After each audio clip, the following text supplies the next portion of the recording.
Welcome. Enough recording. Well, I told her to wait. That way we Okay. didn't. Yeah. Got it. I like the speed. So, this is number 2. So you guys talked about self-mastery already? Correct. Okay. So, personal perspective number 2 is on 80-20 rule, and it's really about being disciplined. If you didn't get to go to Mega Camp, I really appreciate it. Gary Keller had a shirt on that just said, do the work. Right. And constantly we're getting distracted by all kinds of stuff, NAR litigation, right? Like it doesn't matter what it is. There's always high interest rates, right? MHDC telling us they're not going to pay us now. We get distracted by that stuff. But if you're just busy doing the work, everything else starts to show up. And I went through this really great exercise. It was a little bit tedious with my coach 8 or 9 years ago. And it was essentially around the 80-20 principle. And it was breaking down your day and figuring out what task you're doing all day long. And he told me this: everything matters, not everything matters equally. And that always stuck with me. I really appreciated that. And as we went through the day, he made me go in 15-minute intervals. You could easily do it in 30, but every 30 minutes through your 8-hour day, right? You'd have 16 notes in your journal, writing down what you did the previous 30 minutes, right? And then going back at the end of the day and taking a look at that and saying, okay, was 20% of my day, right, actually the result of all of my work today? Because I was busy putting a sign out. Like I was busy driving, right? I was doing these mundane activities that don't necessarily yield the highest result for your business. And so you can easily figure that out and then start living by your calendar. And especially if you're newer or you're just trying to figure out what to do as independent contractor, you're not coming in and punching a clock and knowing exactly what to do all day long. But if you can start putting everything in your calendar, every hour on the hour, everything you're supposed to do. This is actually a team meeting time I can really get on board with, right? Because normal team meeting time just gets right in the middle of my lead gen time, right? And I am so committed to that lead gen time, I'm not here. But every single day, my calendar looks exactly the same. It's super boring. It's not sexy at all, right? But every single day I get up and I do the exact same thing all day long, so that I know this is my lead gen time.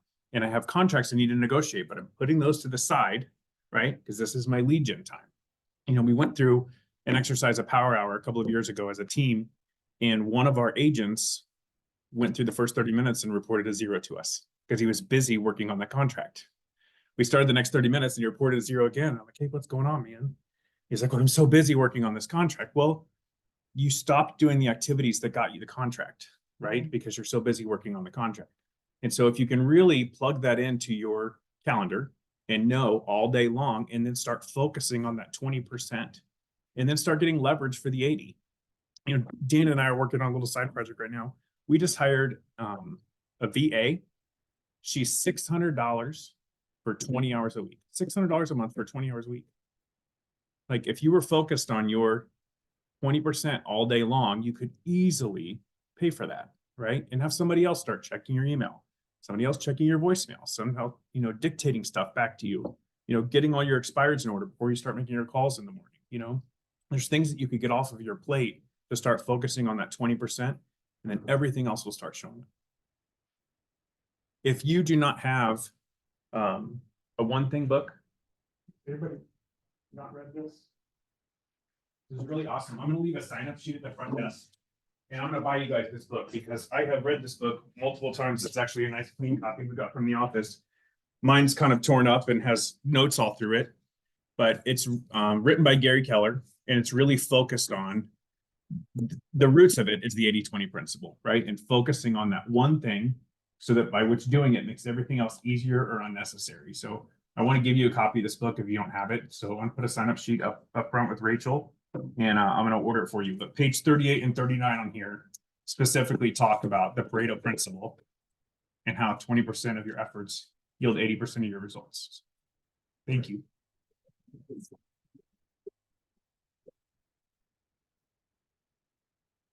So Adam, with all the things you do, you just then fit it down to do the thing that makes the most sense.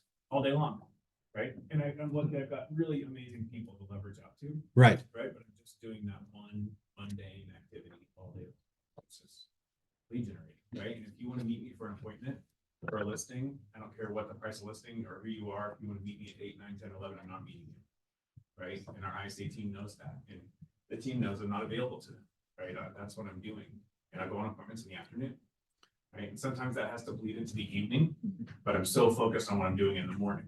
So during your morning time, what are the activities you're doing? So specifically, you Yeah. want to look at my calendar? Yeah. Just 6 a.m. to noon. I want them to hear what you do. It's so boring.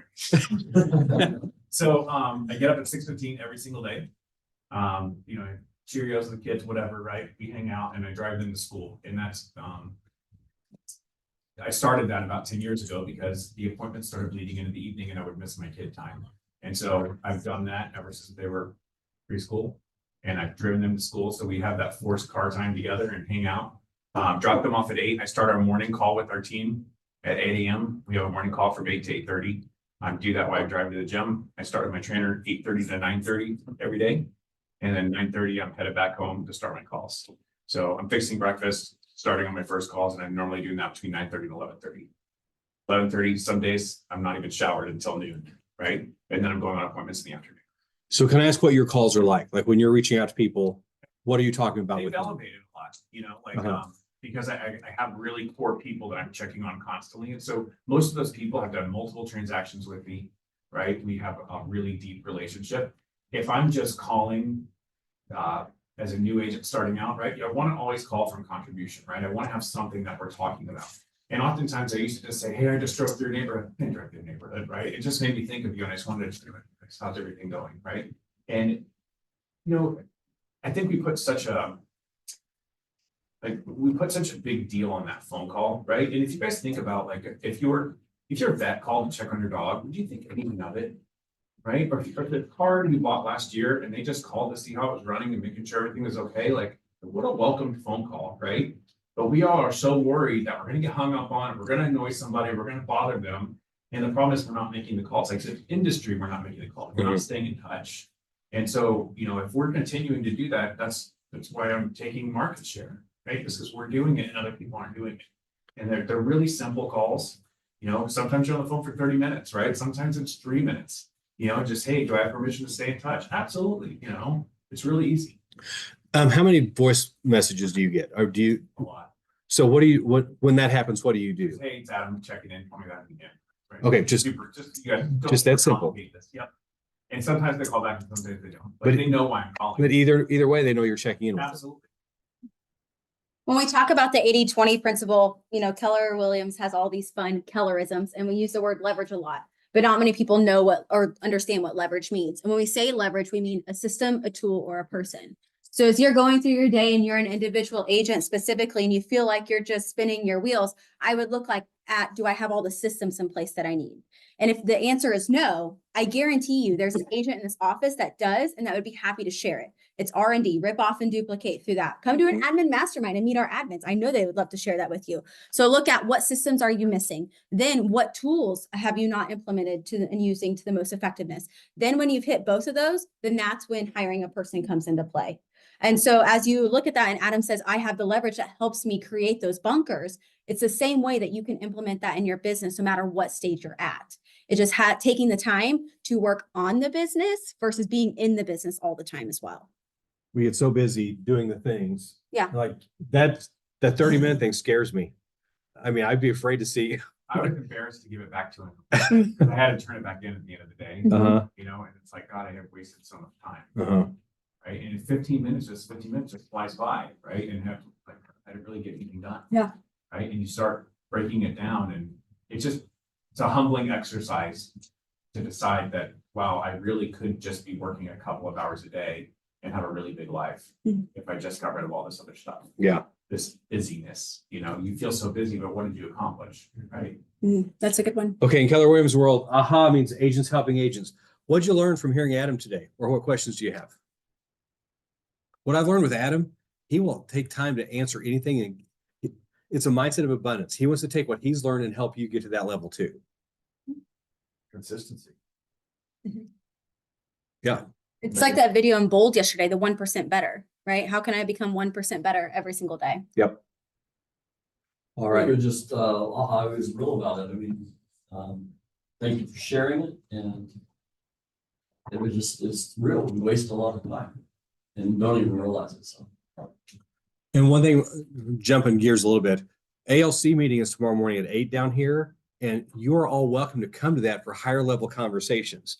That's another great way to learn from our top agents is hearing the conversations they have at that. It's 8 to 9:30 Mhm. down here tomorrow. Anyone's welcome to come and listen to that. And those of you that we talked about, if you're in bold, you now have several subjects to call people about. Like Adam said, one of my favorite things is, hey, you just crossed my mind. Why? Because it came up on my task list. That's where they crossed my mind. It was on my call list today, Mhm. but just the fact that you're checking in with people, that makes a world of difference. So When we say ALC, because I know there's some new people in the room, ALC is our Associate Leadership Council, and it's comprised of our top agents in the market center that they go through and attend a training, and then they go through a vetting process, and then they're selected to be on our ALC. Once a month, we have a conversation around what's going on in their business, not necessarily policies and procedures. There is some of that because Yep. any major decisions, our ALC are the ones voting on that and approving it. Yet there's conversations of like, I'm struggling with this, or I've had a challenge in this, or I went out and took 20 listings this month. Tell us what you did. And so that's the kind of conversations we have. And I don't know why we don't have anybody join us because it's one of my favorite meetings of the entire month. And you get to hear from all these agents just collaborating Yeah. within an hour and a half. So you all are more than welcome to come join, sit in the room, and just listen into the conversation. speaking of collaboration, it is lunchtime. So you should find somebody and go to lunch with them and just talk about things you've heard today or what's going on with your business, or if you're in bold, what you're doing there. Then next week, next part of the 6 personal perspectives is moving from E to P, entrepreneurial to purposeful with Trey Watson. So he'll be doing that next week with us. What else we got? I think that's it. Yep, that's all. I hope to see you all tomorrow. Please make sure you RSVP for the mega camp, AHA, and action items. And remember, these team meetings are short while we're through bold as we're planning on Q4. Gotta need a break after running through it so fast. Yep. All right. Thank you all. Have a Thank great you. day. Thanks for being adaptable to our technology issues.